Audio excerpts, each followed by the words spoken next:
Hi everyone, welcome back to this channel. In this tutorial, I will show you how to get the black daffodil seeds in Heartopia. So in this Call of Wheels event, Heartopia introduced a brand new flower, the daffodil flower like this. It's a hydroponic flowers. I think it's so beautiful.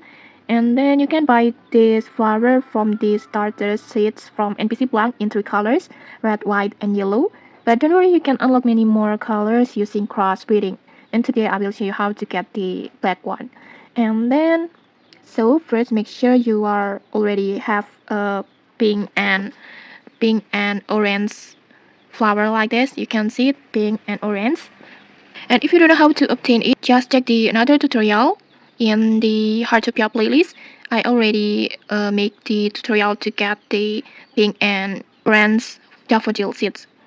And then next, after you get that color, just make this breeding set up. You can blend these combinations close to each other like this, like pink and pink or pink and orange like this. You can just copy my layout like this.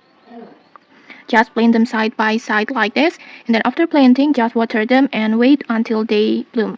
And after they bloom, don't harvest the flowers yet. Just keep watering daily, and eventually you will see a floating seeds that appear above the plant like this. You can see it. It has a floating seeds like this, and it has a black color. That it means it's the black daffodil seeds.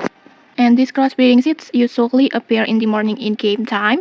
And just a trick to speed up, you can ask your friends to help water your plants. Because my experience, this really increases the spawn rate of crossbreeding seeds. And in my case, in here, I got this black seeds from orange and orange flower. So I will take it like this. You can see it. I already got this black daffodil seeds. And okay, that's it. If you found this helpful, don't forget to like, comment, and subscribe for more tutorials. Thanks for watching, and see you.